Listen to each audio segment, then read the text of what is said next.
Today we're driving to Comfort, Texas to try and purchase and revive a 1966 Ford Mustang.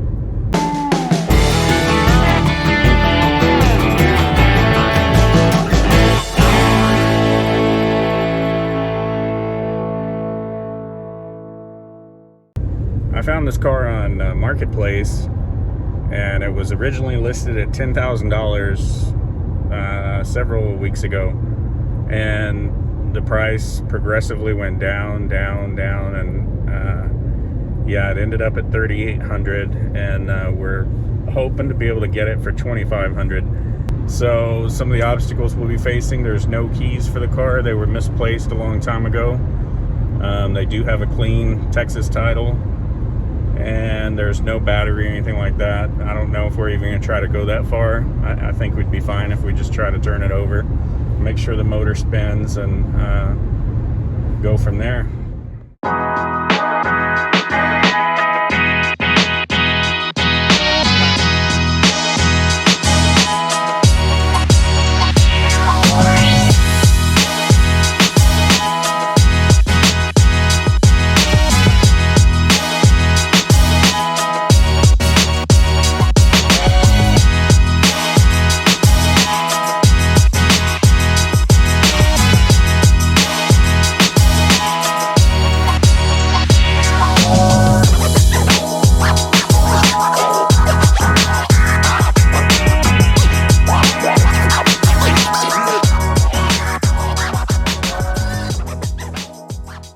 Got this. We got the PB Blaster and the Marvel Mystery Oil. What else did we come in here for? I don't know. Something for the Mustang. Something for the Mustang. Any big tires like that on your quad? Yeah, but are these dirt tires? That looks a little bit. Look at this one. This is a big mud tire. A mud tire? Yeah. Could it go in dirt? Guns? Oh no. Cow. They have guns on the shelf? Could we have this? What are you going to do with that? You can have it for work. What? What you doing here? I didn't know. Oh gosh. Oh, look at this. You like tractors? Is that why you wore your boots today? Because you're coming to Tractor Supply? Yeah. Well, what's this? It's a plunger, Bubba. That's a plunger for the toilet. Fighting. Hey, remember when you flooded the toilet the other day? Oh, yeah. That's what you need to fix it. Like this? Yeah. Come on. I always wanted this kind. That's a little big, Bubba. You already have a quad. Look at these over here. Dad, you have to drive it. I know, huh? Wait, now look. There's no pedal. What's this? Yours is a 110. That's a 125.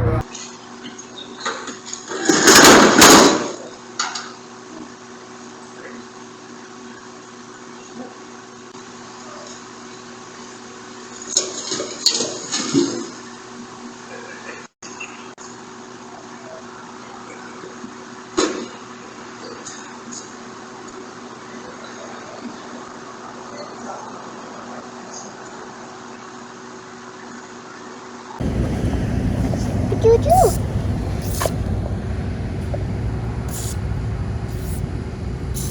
See, the front only has 4. So you spray all 4. Good. Mom, why don't you put your jacket on real quick? Thank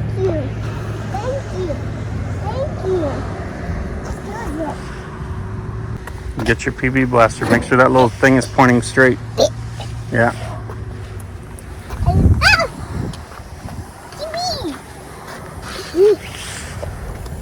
Spray all 4. Real good. Give it a little more. This one? Yeah, you can put a lot on there. Yeah. Some of them don't even have bolts. Okay, go to the next one. This one has 5. Don't have to do this. Not up there, just the bolts.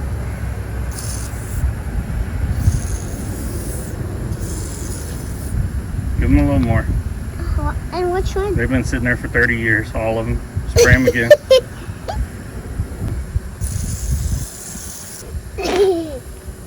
Good job, buddy. You like this car? Yes. What is it again? What kind of car is it? A Chevy. A Chevy? No, that's the black car. What Chevy? The black car is the Chevy. It's an M. Or, no, what letter sound does M make? G. M. What is the next letter? Q. U. What sound does that make? S. T. What sound does the S make? S. So must. What kind of car is it? A must. What kind of horse is that? Bronco. No, it looks like a Bronco. What kind of horse? I don't know. Well, what kind of horse is that? Remember? A Mustang.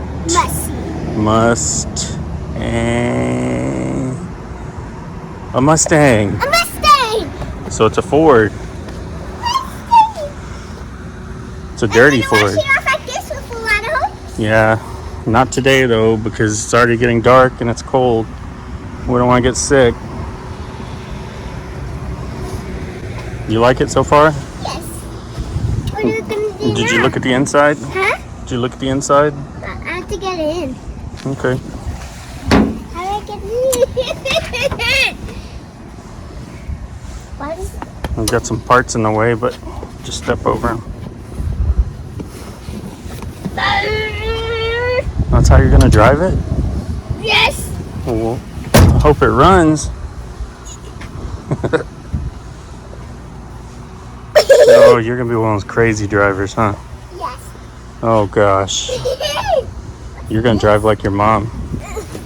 Come on, big guy. Look, no rust. No rust down in here. This is all clean. Cool. Try and take those out. Which car do you like better, the Mustang or the Chevy?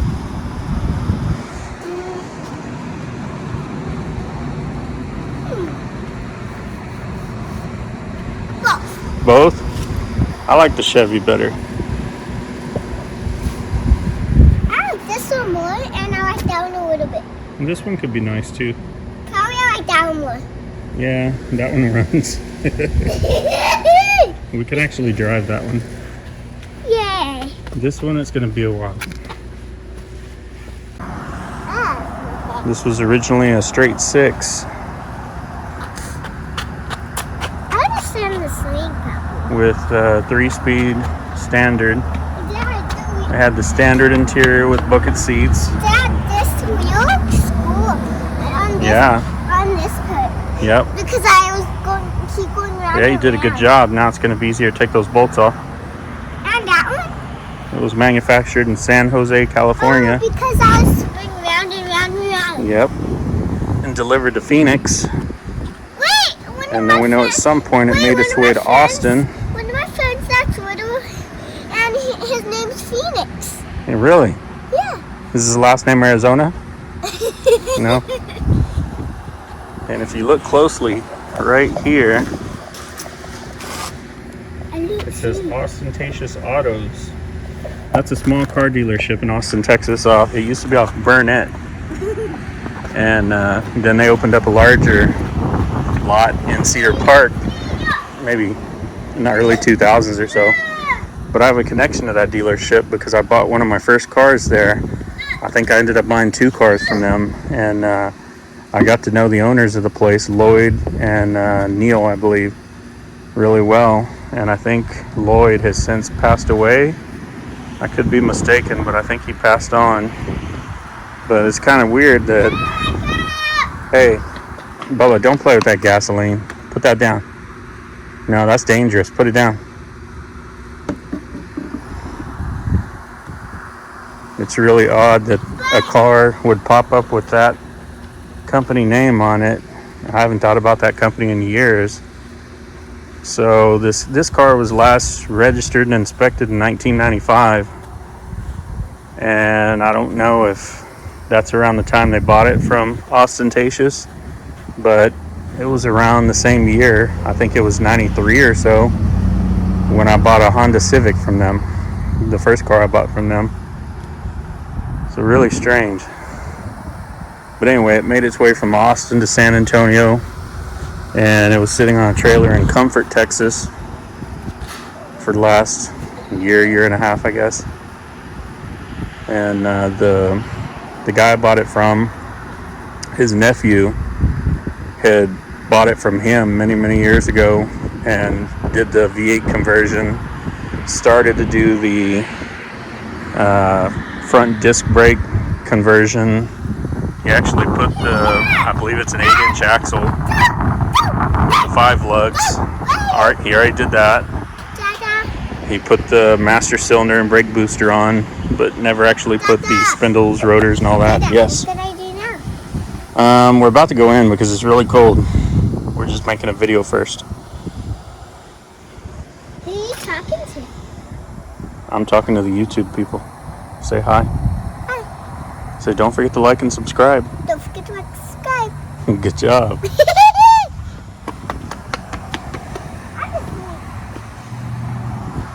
So the drive shaft isn't on, the shift linkage isn't hooked up, throttle is not hooked up, and from what I understand, that was a blueprinted 289 that he put in there.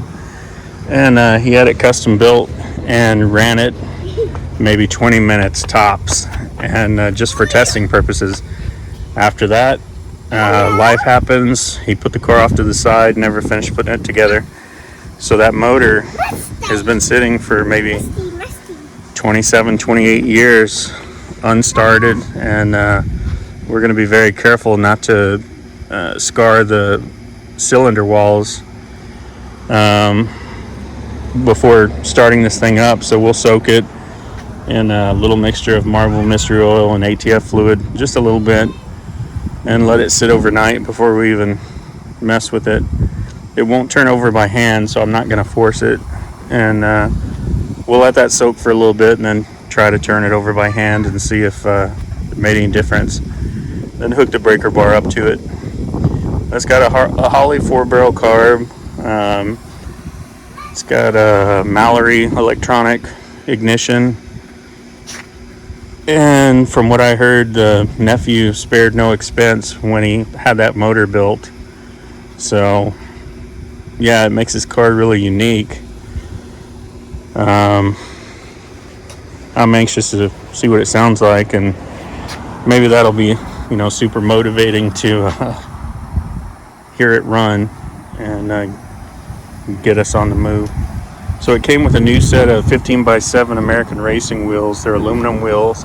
It also came with the 3 original hubcaps that came with the car. I don't know if the 4th one is in the trunk or not.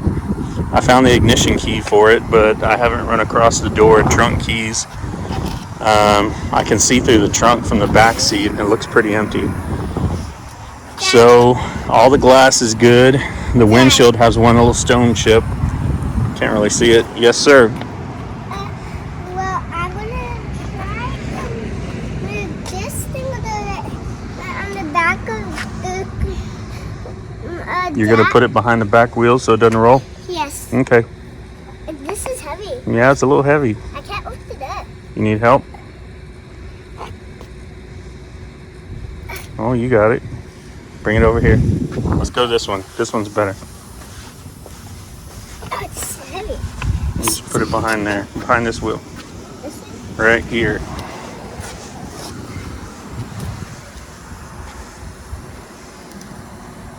So this car was originally Sahara beige, and I saw some spots where you can see that color underneath. The interior was parchment with palomino color, or real light, kind of off-white looking color. And it doesn't look like they changed much. I did notice the steering wheel is out of a Falcon. It's not the original Mustang steering wheel. It still has the original AM radio in there. And it's got that B&M shifter. Show them what it looks like inside. Yeah. It looks like parts of this car came off of a blue car. The hood has got some blue. I noticed some blue in some of the plastic in the front. So what it looks like inside. What do you want to show them? I'm going to show them. This is what it looks like inside. Yeah. Well, that part of the thing where you go. The pedals? That one already broke off. What broke off? The pedal? Yeah. Oh, you did? Yeah. I I tested another one and it works.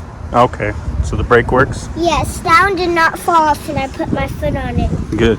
And this turns. But Dad, does this have a window? Yeah, the window's rolled down. Look, I'll show you how to roll it up. Could I? Right here. Go this way, go that way. Turn it. That's it. See how it's going up? Whoa, this is so cool. You're used to just pushing a button, huh? It's almost all the way. Keep going. It hurts my hand. Keep going. I think you're there. That's it. There. Now look, you can shut it and see the window close. Look how good the door shuts. What? Yeah, the door shuts good, right? Whoa, but this one was awesome inside because, like, it kind of looks like it's blue. Yeah. Like the whole thing. That's neato.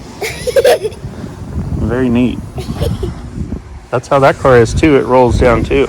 This one? Yeah, the window rolls down. Oh, that's cool. I don't like this one yet because this one's like all this.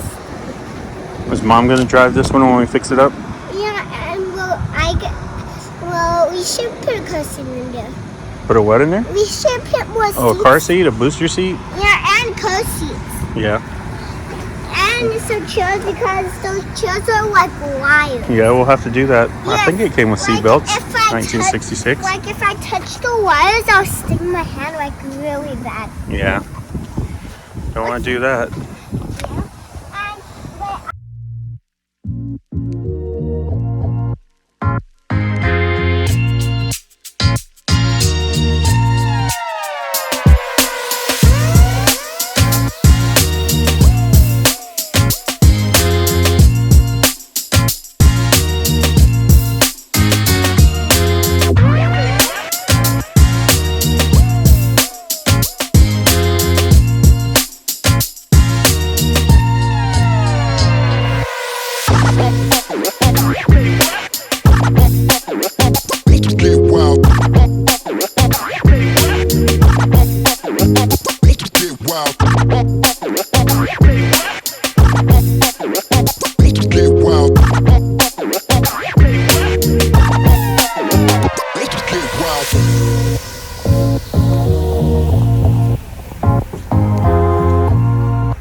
You can see that we got those American racing wheels from the 90s mounted with the new BFG tires, and we only did the back because we saw the 4 lugs in the front.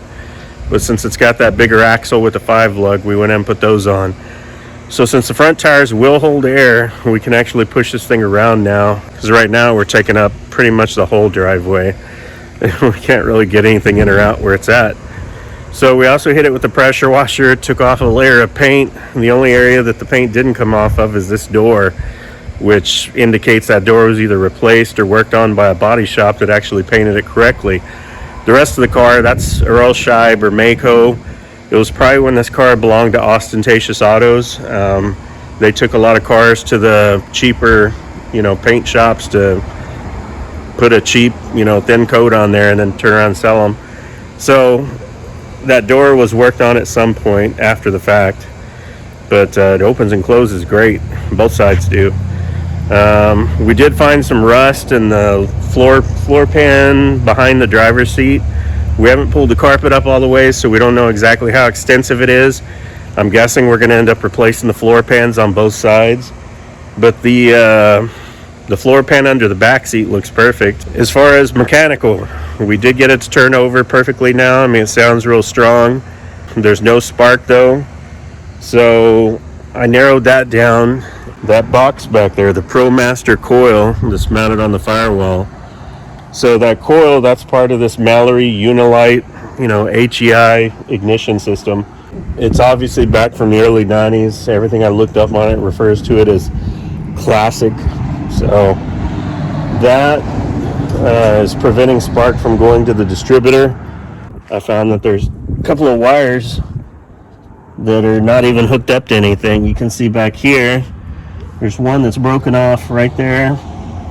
This one looks like a mouse or something ate through it, and I'm pretty sure that's why there's no power going to the coil and why it's not firing up. So I'm going to look up some information online about that coil and how the wiring is supposed to be. We'll mess with that, figure it out. I don't know if it'll be today or tomorrow.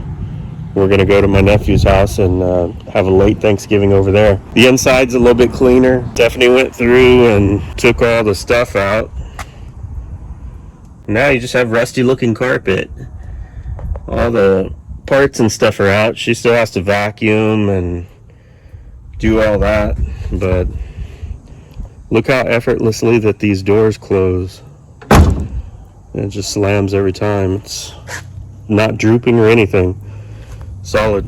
So that's where we're at for Thanksgiving week.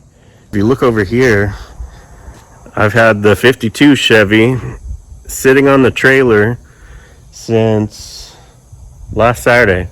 So we took it to Georgetown for my son's wedding, used it there. It was great, and we just haven't pulled it off the trailer yet due to the weather, and I need somebody skinny to crawl in the window and back that thing off the trailer. I'm not going to fit through that little window, so somebody's going to have to do that for me, and I don't have a whole lot of volunteers here.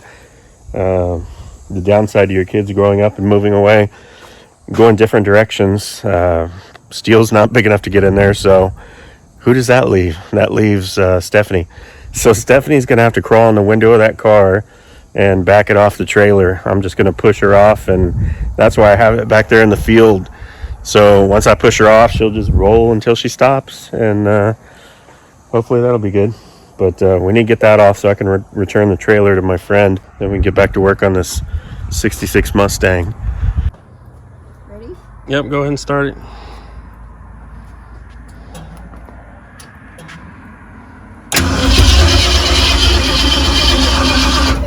Keep going.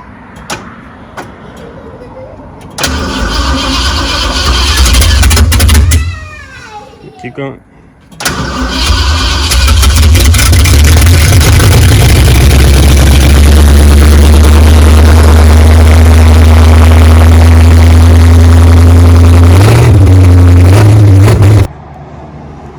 So we've got her on the jack stands, all four corners. And I think tomorrow, assuming the weather works with us, we'll go ahead and pull these seats out. They bolt in from the bottom. So we'll pull those out, take the rest of this carpet out, and kind of vacuum it out. I still haven't tried to climb in there and open the trunk yet. We don't have door keys, trunk key. We just have the ignition key. That side, the door handle does not open from the outside. The driver's side works great. Not sure how I feel about that B&M shifter. I'm sure it was new when they put it in there back in the 90s before they stopped working on it, but it's a little ratty looking. And I think something more period correct might actually look better. I'm not sure if we can do a console in here the way it has the air conditioner there. And all that air conditioner stuff's gonna have to be replaced. When they put this motor in here, there's no brackets or anything for a compressor. The hoses and stuff were all still here going up to the firewall. I took some of them out. You can still see one hanging here. So they plug in up here in front of the radiator. That's no good anymore. It's warped and falling apart. I don't know if you can see it down in here, but it's no longer straight. So we'll have to take that out and replace it. Yeah, ideally I'd like to pull this motor and just go through and clean it, detail it, and really get into it a little bit more. But I don't know if we're going to do that. I don't have an engine lift here. I sold that when I moved. So I've got to try and stay focused and just get this thing to where we can take it on the road and test it for now. And then after that, we can worry about all the other stuff. For sure, this whole front end, both fenders are going to come off. I want to go through and clean up the engine compartment real good and repaint that black. So might as well just go ahead and take the fenders off and do it right. And it'll make it easier working on the suspension too. So as you can see, the thing is straight. And we've got some rust down here. A little bit of rust back here. Hasn't gone through yet. Looks like there's some bubbles down at the bottom. And the trunk just has surface rust. You can see where the red paint came off with the pressure washer. The back bumper is a little bit crooked, but we can replace both those bumpers fairly cheap. We got some Bondo work and rust down here. Then above the driver's side back wheel, where it's gone through. The worst spot is probably right here. But luckily it's on a flat surface. I don't really care for it being all the way in here. But we'll have to figure that out. And then same thing up here. A little bit of rust. The hood is straight. The hood is really rust free. Same thing with the roof. Like I said in a previous recording, when you open the door jambs don't have any rust, which is amazing to me that there's no rust in here and that these doors still close perfectly. They're straight, they're not loose, and they shut good. So we've made a little progress on the 66 Mustang. We before we tried to start it, as you saw in the video, it actually runs, and it runs really well. Before we did that, we checked the oil that's in there, and it's completely full. The oil is very clean. It still has viscosity. The oil is probably 30 plus years old, but if you remember, the previous owner said this motor's only been run about 20 minutes, if that, and I think it was a good brand oil when he put it in there. But we figured it was good enough for testing purposes. We didn't run it more than 30 seconds, and we're going to go ahead and put a new filter and oil in there next. And I've also ordered some NGK plugs to put in there. But now that we know all 8 cylinders are firing, it sounds great. There's good compression in each cylinder. That's awesome. That's a great start. So we've also ordered a new Holley 600 CFM carburetor that we're going to put in there. The one that's on there is a 750, which in my opinion is too big for that motor, for this 289. If it was going to be a race motor, that'd be a good carburetor for it, but we're looking at it as more of a daily driver, and then we'd like to be able to perform on the street if and when it needs to. So 600 should be good, and we're going to get that in the next few days, hook that up. We've also ordered the correct accelerator pedal, the linkage and all that stuff. The one that came in it was, for a 6-cylinder car, and when you convert over to a V8, you've got to switch over all that pedal linkage and rods and stuff to a V8 version. So I've ordered that stuff. It was maybe $30, and then also the linkage to connect everything to the carburetor, so we'll be able to accelerate from the pedal instead of standing outside the car. Everything I've heard about this particular Holley that I ordered said it's basically plug and play, drop it in, adjust your idle, and there shouldn't be a whole lot of air fuel mixture screws that need to be messed with. The other thing I checked was the drive shaft. The drive shaft was in the car when I got it, and I wasn't sure if it was going to fit due to the conversion. So I tested that, and it does fit. So I'm going to take that to a shop to have the new U-joints pressed in and have it balanced and cleaned up before we go ahead and attempt to put it in there again. The cooling system is already hooked up. I'm not sure what the condition of the radiator or the water pump is yet, but we'll test that as well once we're able to run the car a little better with that new carb and all that. We were really surprised with the wheels. Those wheels were in the original boxes, American Racing boxes from the early 90s is my best guess. And when I took them to Discount Tire, they were shocked to see these things. still in the box with the old logo and everything. And inside the box they were wrapped in plastic, so they were in perfect condition. So we picked out some really nice BFG tires, and we're happy with the way they fit.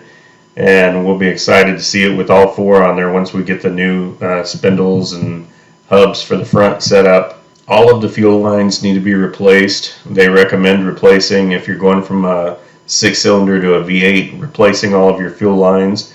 And so we've gone ahead and ordered the pre-bent fuel lines all the way from the tank up to the mechanical fuel pump, and then from there to the carburetor. We'll probably do the same thing with the brake lines as well, the hard lines. The Ford 9-inch rear end has really good brakes, and it looks like they put new wheel cylinders inside there and just never got it hooked up. So we've got lots of projects coming up, and I'll try to do a better job of filming those. If you like these videos, make sure to like and subscribe. I know my son gets a kick out of it, and he loves making these videos with me, so as he says, like and subscribe.